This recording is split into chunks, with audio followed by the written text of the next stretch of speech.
This situation happens every day. A contractor completes the work and then sends the invoice.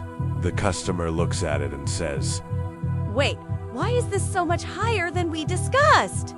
In this situation, the original discussion was around $300, but now the invoice says $950. The contractor responds, Because I found more problems and fixed them. and this is exactly where many construction conflicts begin. Then the customer responds, I didn't ask you to do other work, only the work we discussed. And honestly, I don't have the money to pay for these extra charges. Now let's stop for a moment and ask an important question. Can a contractor perform extra work without customer approval? Short answer, no.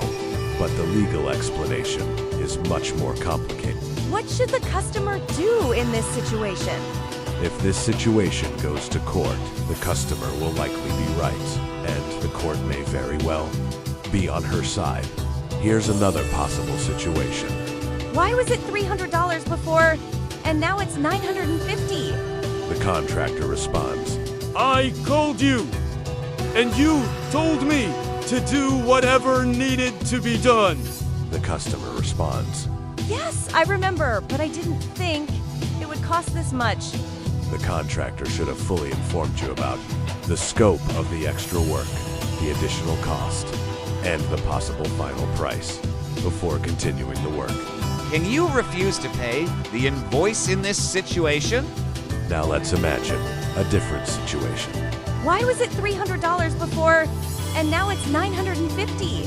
The contractor responds, I emailed you and explained all the details of the extra work. You agreed and confirmed everything by email.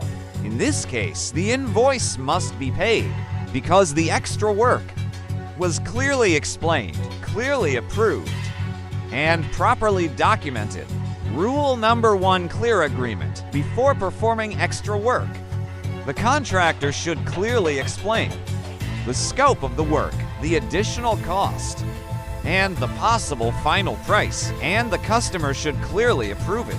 Rule number 1 for DAYS to dispute under the Ontario Construction Act. A customer cannot simply ignore an invoice. If the customer disagrees with the invoice, there are only 14 days to dispute it, request clarification, discuss the amount, or send a notice of non-payment. After that, the legal situation can become much more complicated. Rule number 3 to a DAYS to pay if the invoice was not properly disputed. Within 14 days, the invoice is expected to be paid.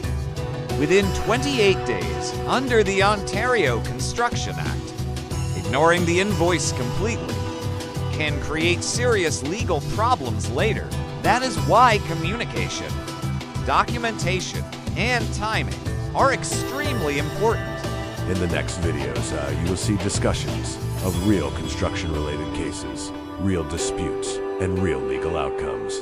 We also help with properly drafted documents for small claims court and the landlord and tenant board. We do not provide legal advice. 647-287-6382